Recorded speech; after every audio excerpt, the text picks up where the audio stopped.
Welcome back dear student. Nirmal PG college के online classes में एक बार फिर से मैं आपका हार्दिक स्वागत करता हूं। देखिए बच्चों, कल की क्लास में हमने पढ़ा था कि क्यों अर्ध भरा विन्यास और पूर्ण भरा हुआ विन्यास आंशिक भरे हुए विन्यास की तुलना में ज़्यादा स्थायी होता है। ये चीज़ अपन ने कल की क्लास में पढ़ ली थी। इसके अलावा हम पढ़ चुके हैं तीनों रूल्स को, जो कि इलेक्ट्रॉनिक विन्यास को भरने के लिए बहुत ही महत्वपूर्ण है और जिनमें से खासकर N+L रूल तो बहुत ही ज़्यादा महत्वपूर्ण है, क्योंकि उसके माध्यम से हमें ये पता लगता है कि कौन से कक्षक की ऊर्जा कम है और कौन से कक्षक की ऊर्जा ज़्यादा है, किसके लिए N+L का मान कम है और किसके लिए N+L का मान ज़्यादा है। और इसके अलावा हमें ये भी पता लगता है कि हमें इलेक्ट्रॉनिक विन्यास को N+L के बढ़ते हुए क्रम में भरना है। सबसे पहले हमें इलेक्ट्रॉन कम ऊर्जा के कक्षकों में भरना होता है और उसके बाद इलेक्ट्रॉन अधिक ऊर्जा के कक्षकों में भरना होता है। जिसके लिए N+L का मान कम होगा उसके लिए ऊर्जा का मान भी कम होगा, इलेक्ट्रॉन पहले भरे जाएंगे। जिसके लिए N+L का मान ज़्यादा होगा उसके लिए ऊर्जा का मान भी ज़्यादा होगा और इलेक्ट्रॉन अधिक भरे जाएंगे। ठीक है, अब देखिए यहाँ से हम इलेक्ट्रॉनिक विन्यास की बात करते हैं। आपका जो नेक्स्ट टॉपिक है वो है तत्वों का इलेक्ट्रॉनिक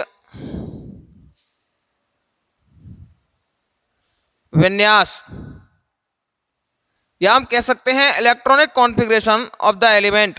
अब देखिए यहां से हमें तत्वों का इलेक्ट्रॉनिक विन्यास भरना है। सबसे पहले कि इलेक्ट्रॉनिक विन्यास की परिभाषा क्या होती है, तो किसी भी तत्व के परमाणु में विद्यमान समस्त इलेक्ट्रॉनों की वितरण व्यवस्था को कि कौन सा इलेक्ट्रॉन किस प्रकार से भरा जाना है उसे हम इलेक्ट्रॉनिक विन्यास कहते हैं। वापस से समझ लीजिए, किसी भी तत्व के परमाणु में उपस्थित समस्त इलेक्ट्रॉनों की वितरण व्यवस्था को उस तत्व का इलेक्ट्रॉनिक विन्यास कहा जाता है।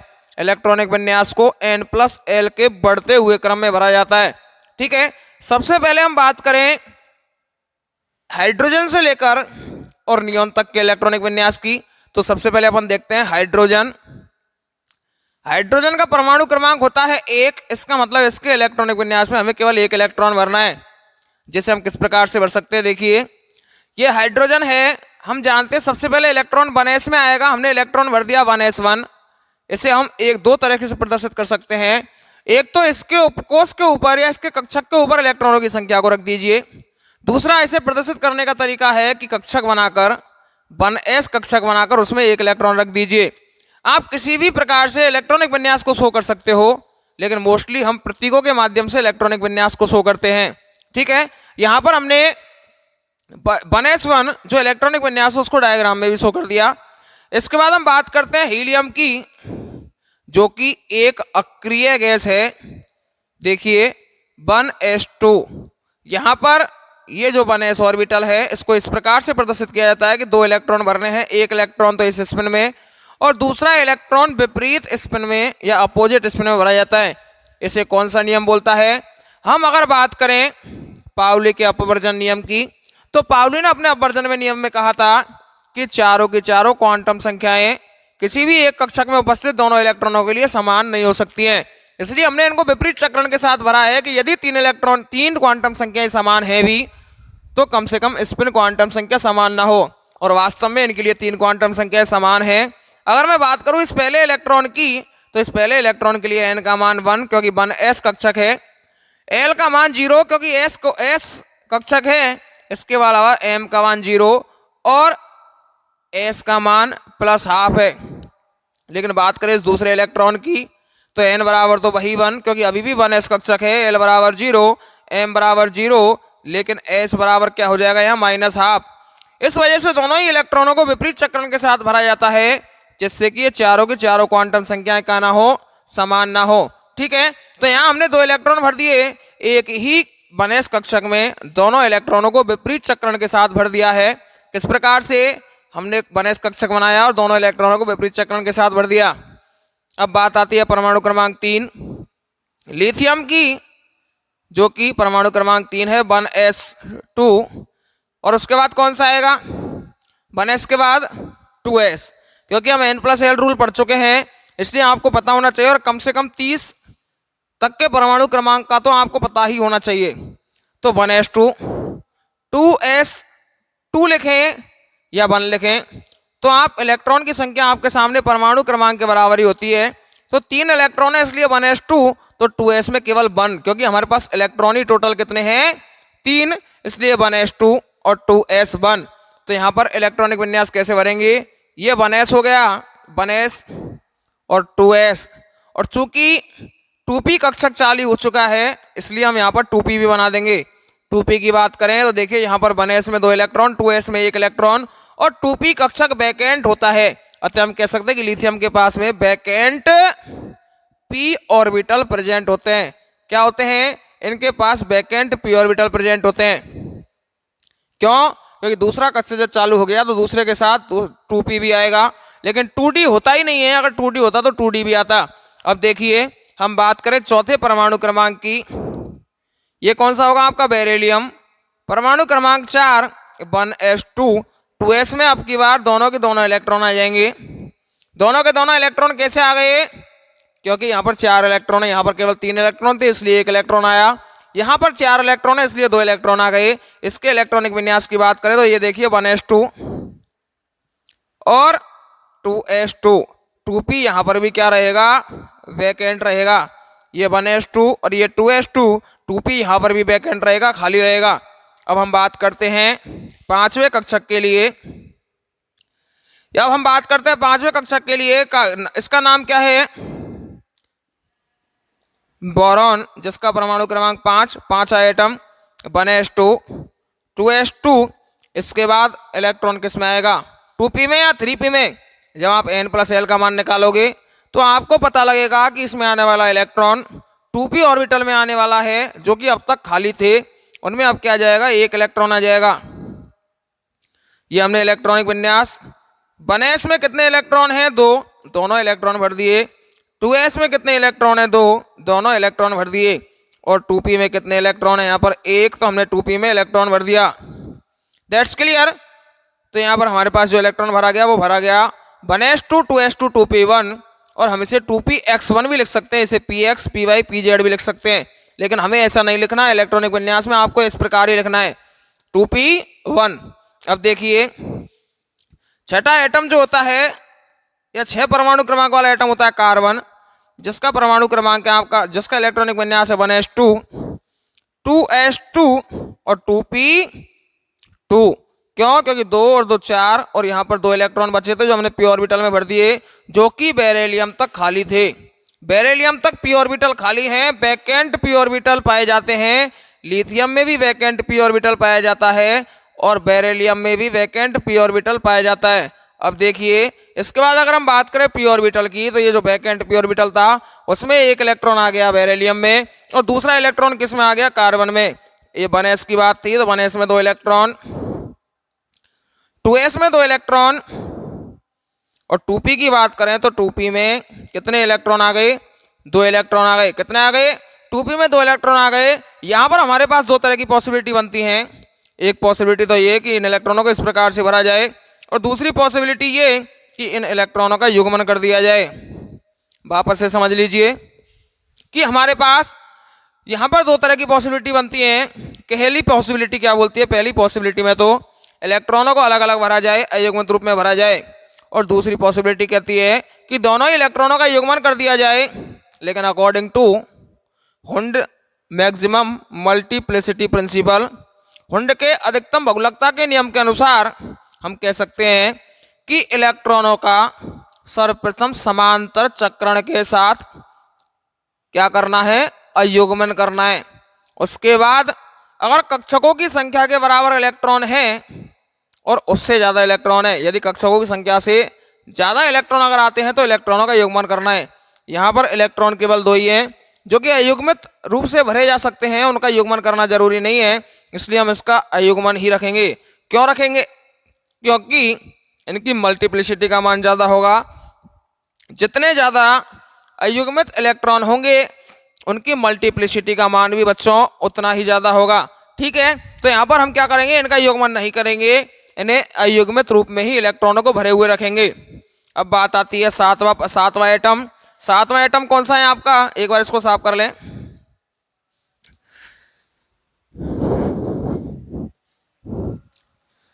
अब हम बात करते हैं परमाणु क्रमांक 7 की, जो कि नाइट्रोजन एटम है। उस नाइट्रोजन के इलेक्ट्रॉनिक विन्यास की बात करते हैं। नाइट्रोजन का परमाणु क्रमांक होता है 7, इलेक्ट्रॉनिक विन्यास 1s2, 2s2, 2p कितना 2p कितना आ जाएगा यहाँ पर 1s2, 2s2, 2p3।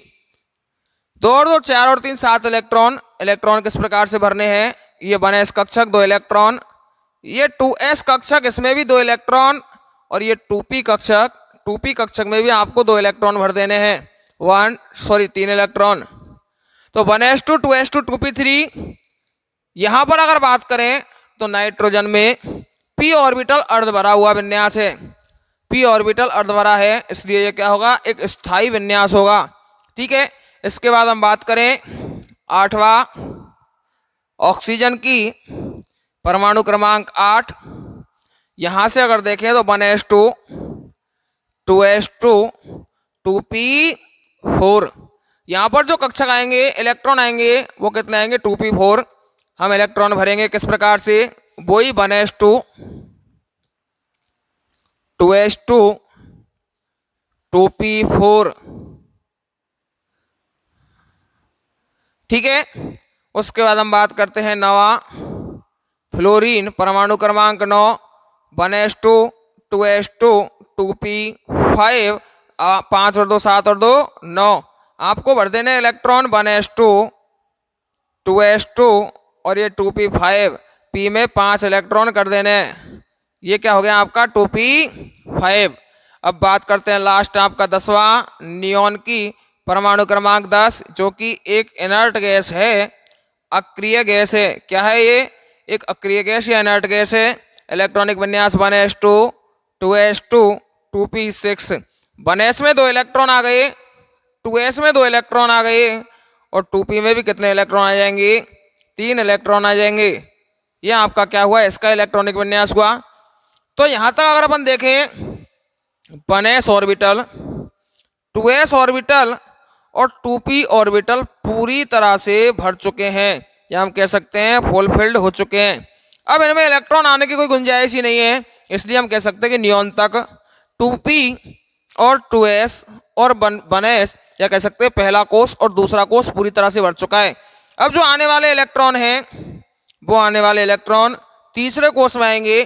तीसरी कोष की अगर हम बात करें, तीसरे कोष में होता है आपका 3p, 3s और 3d। कौन से कोष में इलेक्ट्रॉन पहले आएगा और कौन से कोष में इलेक्ट्रॉन बाद में आएंगे, हम n+l के रूल से निकाल सकते हैं कि पहले इलेक्ट्रॉन 3s में, फिर इलेक्ट्रॉन 3p में, और बाद में इलेक्ट्रॉन किस में आएंगे, 3d में। किस में आएंगे, 3d में आएंगे। पहले इलेक्ट्रॉन 3s, फिर 3p, 3d से पहले 4s में आएगा। अभी हम बात करेंगे जब परमाणु क्रमांक 4s में भरे जाएंगे तब। पहले हम 3s और 3p के लिए बात करते हैं। यहां पर परमाणु क्रमांक 10 तक के हमने इलेक्ट्रॉनिक विन्यास लिख लिए हैं। अब हम बात करते हैं परमाणु क्रमांक 11 की, सोडियम की। तो सोडियम 11, 1s2, 2s2, 2p6। अब तीसरा कोष आ गया 3s1। ठीक है, देखिए अब हम सबको तो कहां तक बनाएंगे, हम केवल तीसरे कोष के बनाते हैं। 3s ऑर्बिटल, 1 इलेक्ट्रॉन भर दिया, क्या भर दिया इसमें, 1 इलेक्ट्रॉन भर दिया। अब बात करते हैं हम मैग्नीशियम की, मैग्नीशियम 12। मैग्नीशियम 12, इसमें 12 इलेक्ट्रॉन भरे जाने हैं। कितने इलेक्ट्रॉन भरे जाने हैं, 12 इलेक्ट्रॉन भरे जाने हैं। 1s2, 2s2, 2p6, 3s2, 2 और 6 8, 2 10 और 2 12 इलेक्ट्रॉन हो चुके हैं। 3s में कितने इलेक्ट्रॉन भर देंगे, 2 इलेक्ट्रॉन भर देंगे। हालांकि ये सब में अपन सब बना सकते हैं, लेकिन सबको बनाने से कोई फायदा नहीं है, केवल हमें बाह्यतम कोष का बनाना है। ये बाह्यतम कोष कौन सा है, जिसके लिए प्रिंसिपल क्वांटम संख्या या मुख्य क्वांटम संख्या का मान सबसे ज्यादा है, वही बाह्यतम कोष है। इस वजह से अपन ने क्या किया, 3s में इलेक्ट्रॉन भर दिए। आपको ये पता होना चाहिए कि 3s के साथ में 3p जो ऑर्बिटल है, वह 3p ऑर्बिटल खाली रखा हुआ है। ये जो 3p ऑर्बिटल है क्या है, ये खाली है।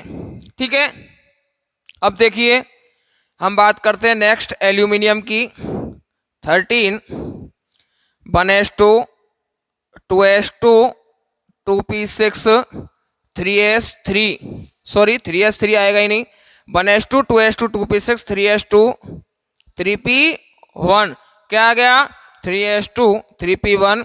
इनमें इलेक्ट्रॉन भर दीजिए। जो p ऑर्बिटल अब तक खाली था उस p ऑर्बिटल में क्या आ गया, अब एक इलेक्ट्रॉन आ जाएगा। ठीक किसकी तरह, ऐसा ही किसमें हुआ था बताइए, जिस प्रकार से लिथियम में p ऑर्बिटल खाली था, बेरिलियम में p ऑर्बिटल खाली था, उसमें क्या आ गया आपका, लिथियम में क्या आ गया लिथियम और बेरिलियम के बाद बोरॉन में p ऑर्बिटल में क्या आ गया, इलेक्ट्रॉन। ठीक उसी प्रकार एल्यूमिनियम में भी क्या आ गया, अब एक इलेक्ट्रॉन आ गया। अब वही इसके बाद p ऑर्बिटल में इलेक्ट्रॉन आते जाएंगे, क्योंकि s ऑर्बिटल तो पहले से ही भरा हुआ है। आने वाले इलेक्ट्रॉन किस में जाएंगे, अब 3p में। तो ये क्या हो गया आपका 3p, silicon 14, 1s2, 2s2, 2p6, 3s2, 3p2। यहाँ पर बात करें इलेक्ट्रॉन्स की तो 3s है ये, इसमें 2 इलेक्ट्रॉन आ गए। ये क्या है आपका 3p, क्या है ये 3p है, इसमें भी आप 2 इलेक्ट्रॉन भर दीजिए क्योंकि 3p2 है। अब बात करें किसके लिए, phosphorus 15, 1s2, 2s2, 2p6, 3s2, 3p3। वही 3s में 2 इलेक्ट्रॉन और 3p में कितने इलेक्ट्रॉन आ गए, अब की बार 3p में कितने इलेक्ट्रॉन आ गए, 3 इलेक्ट्रॉन आ गए। ये क्या हो गया आपका 3s और ये क्या हो गया 3p। ठीक है, इसी प्रकार से हम बात करें सल्फर के लिए, सल्फर का परमाणु क्रमांक 16, 1s2, 2s2, 2p6, 3s2, 3p4। किसी को ये दिक्कत तो नहीं आ रहा ना कैसे इलेक्ट्रॉन भर रहे हैं, कि सर ने यहाँ पर s में 2 तक ही क्यों भरा, 2s3 भी तो कर सकते थे।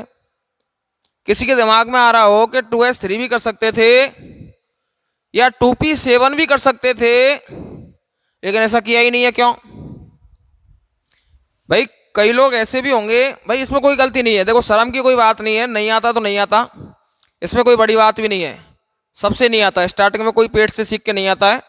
तो यहाँ पर देखिए मैं आपको वापस से बता दूं कि s ऑर्बिटल में अधिकतम 2 ही इलेक्ट्रॉन भरे जा सकते हैं, इस वजह से मैंने कहीं पर भी s में 3 इलेक्ट्रॉन नहीं भरे। p ऑर्बिटल में अधिकतम 6 ही इलेक्ट्रॉन भरे जा सकते हैं, इस वजह से मैंने कहीं पर भी p ऑर्बिटल में 6 से ज़्यादा इलेक्ट्रॉन नहीं भरे हैं, उससे अगले कोष में इलेक्ट्रॉन भरे हैं। ठीक है, तो ये हुआ सल्फर तक।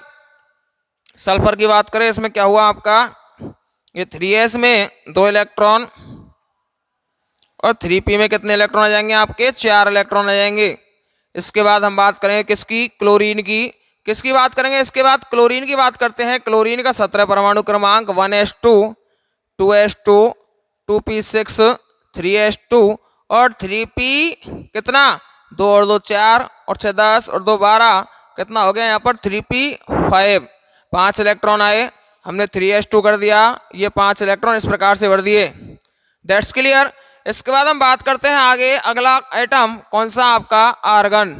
आर्गन 18 की बात करते हैं, जो कि एक क्या है, इनर्ट गैस है, अक्रिय गैस है। Argon 18, 1s2, 2s2, 2p6, 3s2, 3p6। यहाँ पर 2 इलेक्ट्रॉन, यहाँ पर पूरा 3p ऑर्बिटल भर जाएगा, यहाँ पर पूरा का पूरा 3p ऑर्बिटल भर जाएगा। इस तरह से हम इलेक्ट्रॉनिक विन्यास लिखेंगे 3s और 3p के लिए। अब हम जानते हैं कि ऐसा नहीं है कि तीसरे कक्षक में केवल 3s और 3p ही पाए जाते हैं। हमने जब क्या पढ़ा था, n+l रूल पढ़ा था, अपन ने देखा था कि 3d भी पाया जाता है, हमने देखा था कि 3d भी पाया जाता है। अगर हम बात करें पोटेशियम की, तो ऐसा लगता है कि आने वाला इलेक्ट्रॉन 3s 3p के बाद किस में आना चाहिए, 3d में आना चाहिए। अधिकांश लोग क्या सोचते हैं कि तीसरा जो कोष है उस तीसरे कोष में ही इलेक्ट्रॉन भरे जाने हैं। पहले 3s में भर दिए, अब 3p में भर दिए, 3d और खाली है। f में तो 3f होता ही नहीं है, 4f होता है, तो 3d को भी भर देते हैं। लेकिन ऐसा हमें नहीं करना। हमें ऐसा लगता है कि आने वाला इलेक्ट्रॉन पोटेशियम में परमाणु क्रमांक 19 में 3d में जाना चाहिए, लेकिन वास्तव में ऐसा नहीं होता। आने वाला इलेक्ट्रॉन 4s में भरा जाता है, क्योंकि हम जान चुके हैं कि जिसके लिए n+l का मान कम होगा पहले इलेक्ट्रॉन उसी में भरे जाने हैं। ठीक है, तो इसलिए इलेक्ट्रॉनिक विन्यास लिखते समय अपन देखते हैं 3d की बात करते हैं और 4s की बात करते हैं। इसके लिए जब आप n+l निकालोगे तो n का मान 3 है और l का मान 2 है, इसलिए n+l का मान 5। 4s के लिए निकालोगे तो n प्लस एल का मान निकालोगे तो n का मान 4, लेकिन s के लिए l का मान 0 है तो n प्लस एल 4। 4s के लिए n प्लस एल का मान 3d की तुलना में कम है, इसलिए हम कह सकते हैं आने वाला इलेक्ट्रॉन 4s में आएगा, ना कि 3d में आएगा। ठीक है, अब हमें करना क्या है कि जब इलेक्ट्रॉनिक विन्यास भरोगे तो आपको लिखना तो पहले 3p के बाद में 3d ही है। आपको 3p के बाद में अगर 3d में इलेक्ट्रॉन प्रेजेंट है तो पहले 3d ही लिखना है, उसके बाद 4s लिखना है। क्यों? क्योंकि कई लोग क्या करते हैं 4s को पहले लिख के 3d को बाद में लिखते हैं, तो वहाँ वो बाद में गलती करते हैं, क्योंकि आगे अपन इलेक्ट्रॉन निकालेंगे भी, भरना ही भरना नहीं है, इलेक्ट्रॉन निकालना भी है। तब वो लोग कन्फ्यूज हो जाते हैं कि लास्ट में तो इलेक्ट्रॉन 3d में भरे गए हैं, हम इलेक्ट्रॉन 3d से निकालते हैं। नहीं, जिसके लिए n का मान ज़्यादा होगा, n का मान जिसके लिए सर्वाधिक होगा, वहीं से इलेक्ट्रॉन निकाला जाना है। वहीं से इलेक्ट्रॉन क्यों निकाला जाना है, इस बात की अगर हम बात करें, देखिए हम जानते हैं कि नाभिक से बाह्यतम कोश के इलेक्ट्रॉन के मध्य में आकर्षण बल सर्वाधिक होता है, या हम कह सकते हैं कि नाभिक से बाह्यतम कोश के इलेक्ट्रॉनों पर आकर्षण बल लग रहा होता है। जो बाह्यतम कोश है वो जितना ज़्यादा दूर होगा वह आकर्षण बल उतना ही कमजोर होता जाएगा। भाई वह जो आपका बाह्यतम कोश है उसका इलेक्ट्रॉन जितना ज़्यादा दूर है उसका आकर्षण बल उतना ही ज़्यादा कम होता जाएगा, ये हम जानते हैं।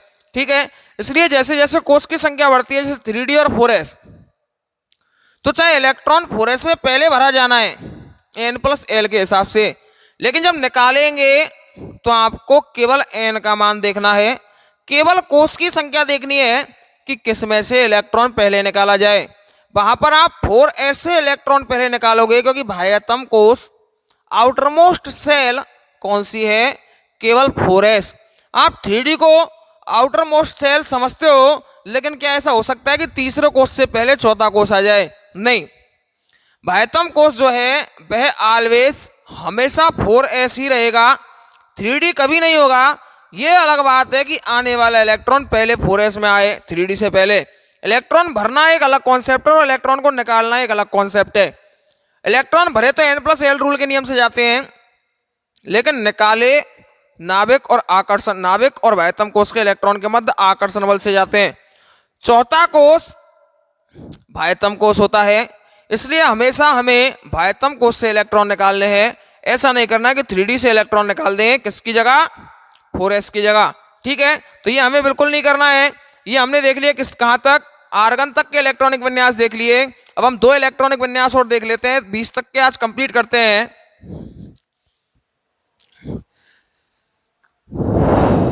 देखिए पोटेशियम 19 का इलेक्ट्रॉनिक विन्यास 1s2 2s2 2p6 3s2 3p6 4s1। यहां पर आप पता क्या लिखते 3d1, लेकिन मैं आपको बता चुका हूं कि 3d में इलेक्ट्रॉन पहले नहीं आता, पहले इलेक्ट्रॉन 4s में आता है, इसलिए आप 4s1 लिख दीजिए, या इसको ऐसे भी लिख सकते हैं 3p6 3d0 4s1 ऐसे लिख दीजिए। बात एक ही है, जब 3d में 0 है तो आप मत ही लिखिए, इसको डायरेक्ट लिख दीजिए 3p6 और 4s1।